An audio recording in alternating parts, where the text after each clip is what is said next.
কে জানো বা ত্রিফলা কে কে খেয়েছো? ত্রিফলা বলতে আমলকি, হরিতকি, বহেরা, তাই না? না, আমি এই ত্রিফলার কথা বলছি না। আজকে আমরা আলোচনা করব ত্রিফলা সন্ধি। ত্রিফলা সন্ধি বলতে হ্যাঁ, সন্ধি ক্ষেত্রে, স্বরসন্ধির ক্ষেত্রে তিনটা ফলার আমরা ব্যবহার করব। এমনিতেই আমরা জ ফলা, ব ফলা, র ফলা, ল ফলা, ম ফলা ইত্যাদি ফলা জানি, কিন্তু সন্ধির ক্ষেত্রে কেবলমাত্র তিন ধরনের ফলা আমরা ব্যবহার করব। এক হচ্ছে জ ফলা, এক হচ্ছে ব ফলা যেটাকে নিচে লিখতে হয়, আর এক হচ্ছে র ফলা যেটাকে আমরা এভাবে লিখি। এই তিন প্রকারের সন্ধি কিভাবে তৈরি হয় সেটাই আজকে আমাদের আলোচনা।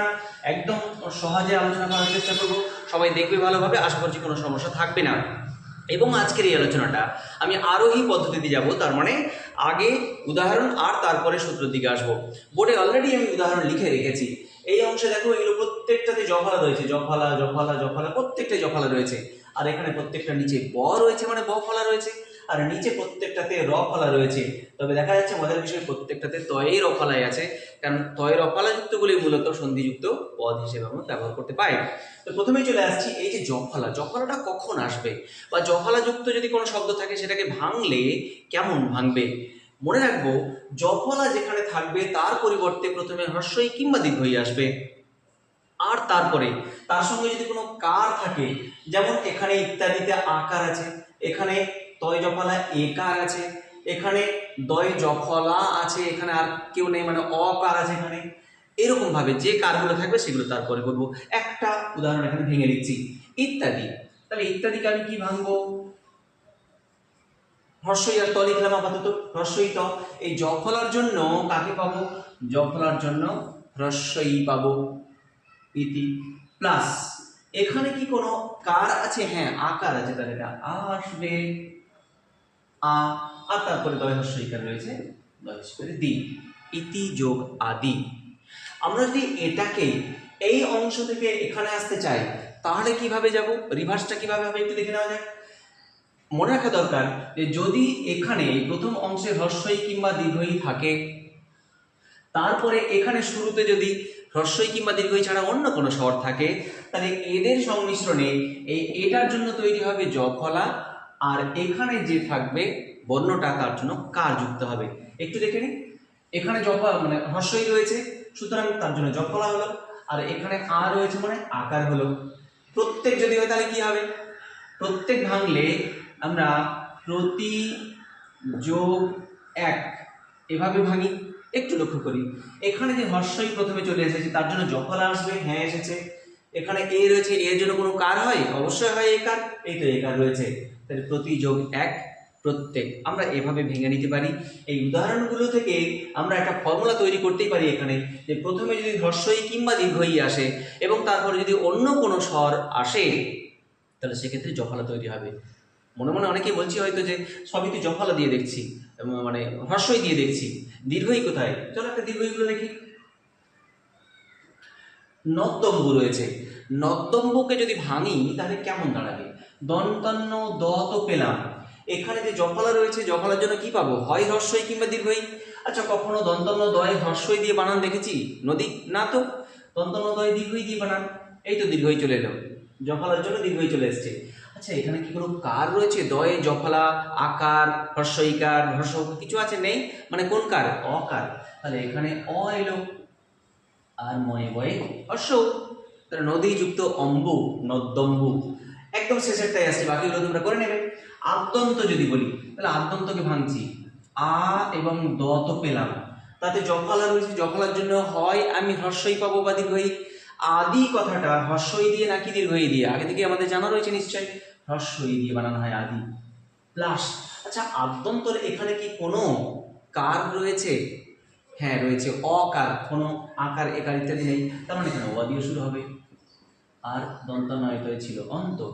এবারে আমরা আলোচনায় আসছি ব ফলাতে। চলো ব ফলাতে কি আসবে দেখি। ব ফলার ক্ষেত্রে প্রথমে হ্রস্ব কিংবা দীর্ঘতে ভাঙবো, আর তারপরে অন্য কোনো কার থাকলে সেগুলো দিয়ে দেবো, সেটা আগের মতোই। একটু দেখি, প্রথমে যেমন মন্বন্তর আছে, তো ম আর দন্তান্ন তো দেখতেই পাচ্ছি চোখে পরিষ্কার, এই দন্তান্নতে ব ফলা যুক্ত হয়েছে। ব ফলার জন্য মানে ব ফলাটা কার জন্য তৈরি হয় না? হ্রস্ব কিংবা দীর্ঘর জন্য। এই হ্রস্ব কিংবা দীর্ঘর কার এখানে দিয়ে দেবো, এখানে হ্রস্বও দরকার হয়, দীর্ঘও লাগে না মনুতে। এবারে এই দন্তান্নয়ে বয়ে তার সঙ্গে কি কোনো কার ছিল? আকার একার হর্ষ কিছু নেই, তার মানে কোন কার? অ। তাহলে অ নিলাম, আর তারপরে দন্ত নয় তয় র ছিল, ব্যাস অন্তর, মনোযোগ অন্তর, মন্বন্তর। আর একটা দেখি পশ্চাচার, আশা করি পেরে যাবে এটা। প তালবস, ব ফলাকার জন্য, হ্রস্বর জন্য, তাহলে পশু, দীর্ঘ দিয়ে নিশ্চিতভাবে বানানো হবে না, পশু। যোগ, এখানে দেখো আকার রয়েছে, আকার মানে আ দিয়ে শুরু হবে, তাহলে আচার, পশ্চাচার। আসছি এই দুটোতে, স্বল্প স্বাগত, এই জায়গায় একটু সাবধান থাকতে হয় আমাদের, খুব ভালোভাবে দেখবে। স্বল্প, তাহলে দন্তস্ব তো ছিলই, এই যে ব ফলাটা, ব ফলা কার জন্য তৈরি হয়? আমাকে হর্ষ কিংবা দীর্ঘও নিতে হয়, অবশ্যই হর্ষ, সু। আচ্ছা, এর সঙ্গে কোনো কার রয়েছে এই অংশে? কোনো তো কার নেই, মানে কোন কার? অকার, আর লয় পয়ে, স্বল্প, সুযোগ অল্প, কোনো সমস্যা নেই। স্বাগত, সু যোগ আগত, এই যেখানে আকার রয়েছে ওই জন্য আগত, এটা তো কোনো সমস্যা নেই। কিন্তু যদি স্বাধীন থাকে, স্বাধীন যদি থাকে, স্বাধীন বা স্বাধীনতা, স্বাধিকার, এইসবগুলো যদি থাকে, তাহলে মনে আসতেই পারে যে এখানে দন্তস্ব এর জন্য, দন্তস্ব তো থাকলোই, ব ফলার জন্য যদি আমি হ্রস্ব নিয়ে নিই বা দীর্ঘ নিয়ে নিলাম, ধরে নাও নিলাম, এটা ভুল করছি কিন্তু। আচ্ছা, এবারে হচ্ছে এর সঙ্গে কোনো কার যুক্ত আছে? আছে, কোন কার? আকার, তাহলে তো আ দিয়ে শুরু হবে, আ দিয়ে শুরু হলো, আ আর ধয় দীর্ঘই দন্তান্ন। আচ্ছা, আধীন বলে কোনো কথা শুনেছি এর আগে কোনো শব্দ? না তো। তাহলে সুযোগ আধীন হবে না, কারো কারো মনে আসতে পারে যে তাহলে এটা অধীন করে দেবো, তাহলে হবে। আচ্ছা, যদি তাই করি তাহলে আকার যেটা ছিল সেটা গেল কোথায়? সুতরাং এটা কোথাও না কোথাও গিয়ে মিস হচ্ছে। এটা অ্যাকচুয়ালি ফলাযুক্ত যে সন্ধি, সেই সন্ধির নিয়মেই পড়ে না। এটা স্বরসন্ধির একেবারে প্রথম দিকের যে নিয়ম আমরা পড়েছিলাম, অ এবং অ এর সঙ্গে যুক্ত হলে আকার তৈরি হয়, বা অ বা আ এর সঙ্গে যুক্ত হলে আ তৈরি হয়, আকার তৈরি হয়, সেইটা অ্যাকচুয়ালি। তো এখানে দন্তস্বয়ে বয়েটা থেকেই যাবে প্রথম অংশ, প্লাস এখানে অধয় দীর্ঘই দন্তান্ন। একটু প্রথম অংশের স্বর যে সন্ধি আমরা শিখেছি সেই অংশে দেখি, এই দন্তস্বয়ে বয়ের সঙ্গে কোন কার আছে? অ আছে, তার মানে এখানে একটা অ রয়েছে, প্লাস অ, এই অ আর এই অ যুক্ত হলে কি হয়? আ হয়, ওই আটা মাত্রা ধারণ করে এই যে আকার, এই হচ্ছে স্বাধীন, ভুল করবো না যেন আমরা। আসছি আমরা এবার র ফলাতে, আরো একটা ফলা, তিন ফলার দুটো ফলা হয়ে গেছে, শেষ ফলা হচ্ছে আমাদের র ফলা। র ফলাকে আমরা নিচে এভাবে বাঁকা দিয়ে লিখি, বাঁকা করে। তো এক্ষেত্রে র ফলার জন্য প্রথমে কাকে থাকতে হবে? আমরা দেখলাম যে জ ফলার জন্য তো হ্রস্বই কিংবা দীর্ঘই থাকতে হলো, ব ফলার জন্য হ্রস্ব কিংবা দীর্ঘও থাকতে হলো, র ফলার জন্য প্রথমে রি থাকতে হবে, এবং রি কার আকারে থাকে, যেমন মাতৃচ্ছা। তো ত লিখলাম, এখানে তয়ে রফলা ছিল নিশ্চিতভাবে, তাহলে মা আর ত লিখলাম। রফলা কার জন্য আসে? না রি এর জন্য, এই যে রি কারটার জন্য আসে, তাহলে ময় আকার তয়ে রি, মাতৃ, প্লাস এখানে কি কোনো কার ছিল? একটু ভালো করে দেখি তো, এই জায়গায় কোনো কার রয়েছে? অবশ্যই কার রয়েছে, কোন কার? হ্রস্বই কার, তাহলে এখানে হ্রস্বই দিয়ে শুরু হবে, ছয় ছয় আকার, মাতৃচ্ছা, কোনো সমস্যা থাকার কথা নয়। আচ্ছা, ঠিক এরকম ভাবে মাত্রাদেশ যদি করবো মনে করি, তাহলে কি হচ্ছে দেখা যাক তো। মাত্রাদেশ, ময়ে আকার ত, তয়ে রফলা ছিল, প্রথমে ত লিখবো। রফলা কার জন্য আসে? রি এর জন্য আসে, রি কার দিলাম। কোন কার আছে? অবশ্যই আছে, কোন কার? আকার, তাহলে আ দিয়ে শুরু হবে, আদেশ, মাতৃ প্লাস আদেশ, মায়ের আদেশ, মাত্রাদেশ। আশা করি ব্যাপারটা ক্লিয়ার হয়েছে। একদম শেষে যেটা আছে কর্তৃ, এই কর্তৃটা কি হবে তোমরা বলো দেখি, ভাবো মনে মনে। কর্তৃ, ঘাবড়ানোর কোনো ব্যাপার নেই। ক, তয়ে রফলা আছে না, সুতরাং ত তো আগে লিখি। রফলা কার জন্য? না রি আসে, আসে, ক তয়ে রি হয়ে গেল কর্তৃ।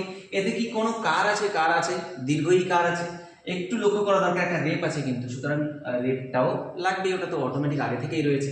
তাই কর্তৃ প্লাস দীর্ঘ ই, এই যে দীর্ঘ ই কারটা রয়েছে এটা বর্ণ আকারে আসে, তাহলে এ হলো আমাদের কর্তৃ। এই তিন ধরনের ফলাগুলো আমরা এভাবে করতেই পারি।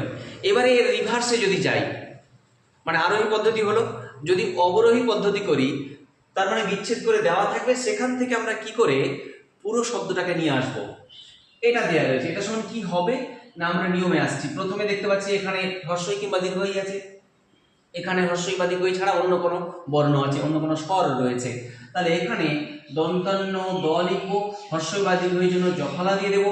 আর এই কারটা অকার তো লিখার প্রয়োজন হয় না, সুতরাং ময় বয় হ্রস্ব নদ্যব্য হয়ে গেল। আদি যোগ অন্ত কি করব, আ দ, এখানে হ্রস্বই ছিল, হ্রস্বইর জন্য কি লিখবো, জফলা লিখবো। অ এর জন্য কোনো কার লাগবে, লাগবে না, তাহলে দন্ত নয় তয় আদ্যন্ত। এই জায়গায় যদি আসি, আমি আপাতত এইটুকুকে মেটাচ্ছি। মনোযোগ অন্তর, লক্ষ্য করে দেখো, আমরা এখন অবরোহিতে যাচ্ছি, মানে এখানে ফর্মুলা থেকে এবার সূত্রের দিকে যাচ্ছি, মানে ফর্মুলা থেকে এবার উদাহরণের দিকে যাচ্ছি। এখানে রয়েছে হ্রস্ব, তাহলে হ্রস্ব কিংবা দীর্ঘ যদি আগে আসে তার জন্য ব ফলা তৈরি হয়, তাহলে ম দন্ত নয় ব ফলা তৈরি হলো।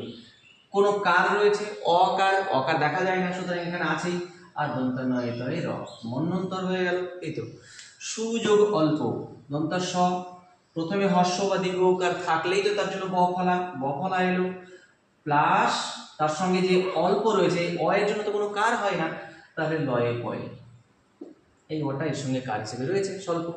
একই রকম ভাবে এইদিকে আমরা করতেই পারি। অর্থাৎ এই তিন ধরনের যে ফলা, সেই ফলাগুলো আমরা আরোহী পদ্ধতিও ভাবতে পারি, আবার অবরোহী পদ্ধতিতেও ভাবতে পারি। তার মানে উদাহরণ থেকে আমরা সূত্রের দিকেও যেতে পারি, আবার সূত্র থেকে উদাহরণের দিকেও যেতে পারি।